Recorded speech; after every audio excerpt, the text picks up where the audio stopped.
70 million years ago, a scene unfolded in the ancient world that would defy modern expectations.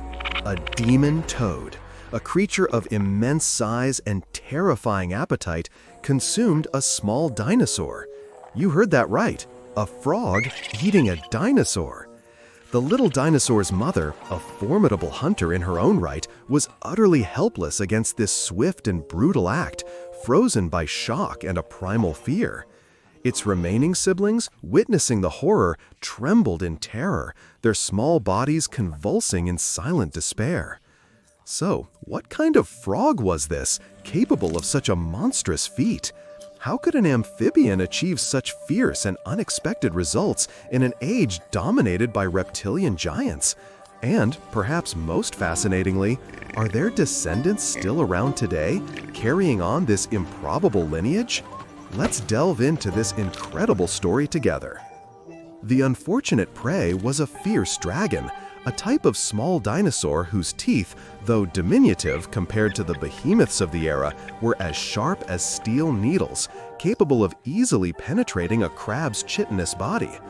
This fierce dragon, likely a swift, agile predator of the dromaeosaurid family, was about 1.8 meters long from snout to tail tip, placing it firmly among the smaller types of dinosaurs. Given its size, it usually fed on small animals, quick and nimble creatures it could outmaneuver. For example, our early mammal ancestors, often referred to colloquially as milk fairies due to their tiny, almost ethereal presence, were frequently one of its favorite protein-rich foods. However, this was the peak of crab-eating season, a time of oceanic bounty along the ancient coastlines. So, this fierce dragon had indulged, feasting on the abundant crustaceans to the point of being stuffed, its belly pleasantly distended. After satisfying its own hunger, the mother fierce dragon had to manage her rambunctious children.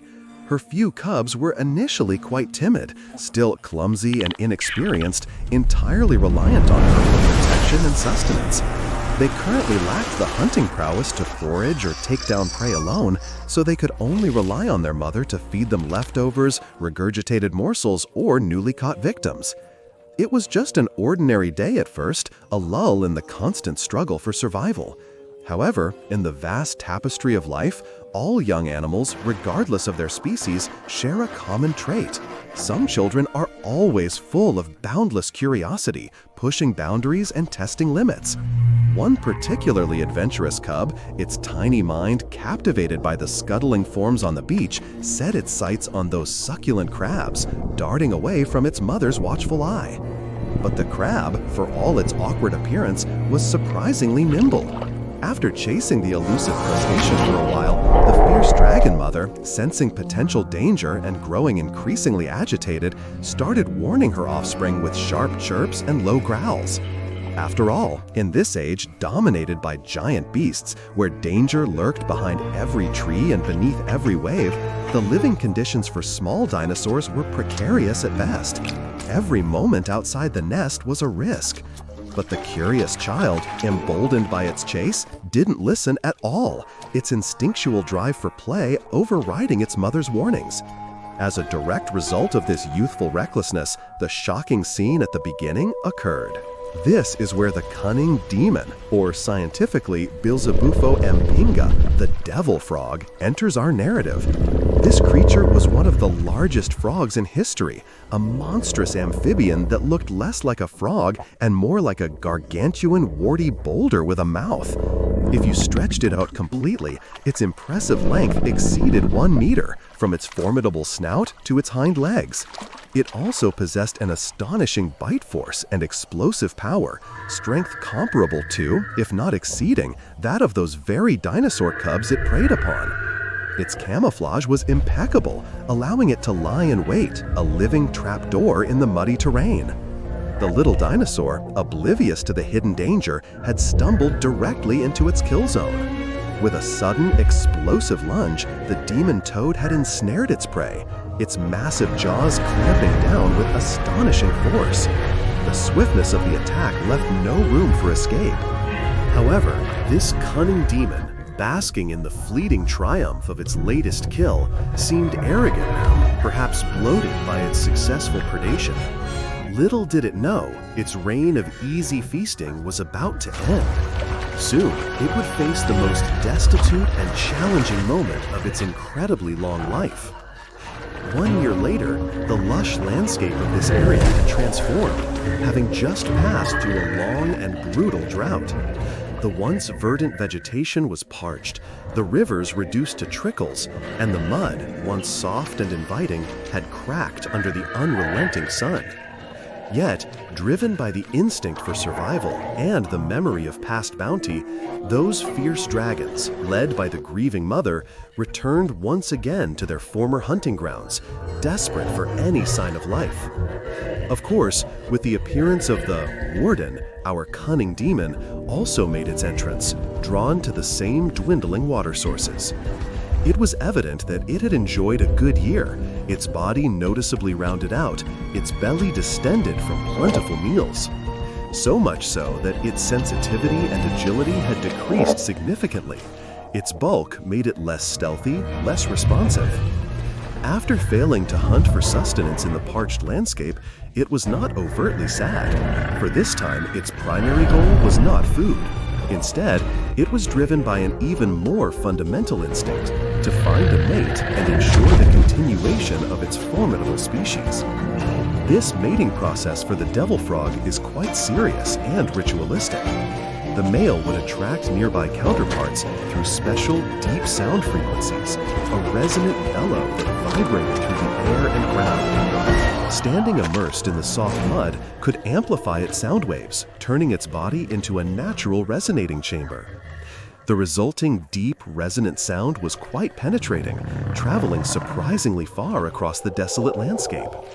It thought it could easily attract a mate with this powerful call, a beacon in the quiet, drought-stricken world. However, it received a peculiar and unexpected response. The beautiful female frogs it sought did not appear. Instead, a towering group of large dinosaurs showed up. These were the 15-meter-long lunar-eating dragons, enormous herbivores with massive appetites. Of course, they were not attracted by the frog's mating song. They specifically came to this dwindling waterhole for a mud bath, a vital ritual to cool their immense bodies and rid themselves of parasites. Compared to its previous dominance, the devil-horned frog had now become a mere younger brother in this new pecking order, dwarfed and overshadowed. One careless move, one ill-timed hop, and its substantial bulk could easily be turned into a meat pie beneath the crushing weight of these giants. Its exclusive pond, which originally belonged to it through sheer predatory might, had now been completely occupied by this group of colossal, seemingly indifferent dinosaurs. This precarious situation also left the devil frog quite helpless, its usual bravado replaced by an urgent need for caution. Furthermore, the time left for it was not much. Female devil frogs only mate when the crucial fish and chicken season starts, a period of increased prey availability that ensures the survival of their offspring. So, if it missed this critical time window, the old frogs, as a collective lineage, would face extinction in this area. It absolutely had to find a new pond, like the inviting one, not far away, shimmering tantalizingly in the distance. At this moment, as it gingerly picked its way around the massive feet of the herbivores, it deeply regretted not losing weight during its recent season of abundance. Its bulk made the already perilous journey even more arduous. The journey has been quite nerve-wracking, a constant test of its cunning and resilience. If it were to meet an unfavorable fate now, crushed or starved, it would surely go to see its ancient ancestors in the great beyond. Despite the monumental challenges, it continued to move forward, driven by the powerful urge to procreate. Fortunately, there's always hope for a frog, even a devil one. In the end, it still reached its destination, the new unoccupied pond, its body exhausted but its spirit undimmed.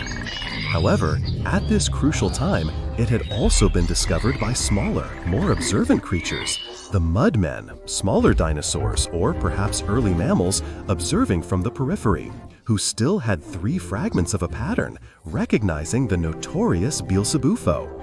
The name of the devil is not called for nothing, and its reputation precedes it. Without further ado, its instincts urged it. It was time to sing, to unleash its resonant call into the night.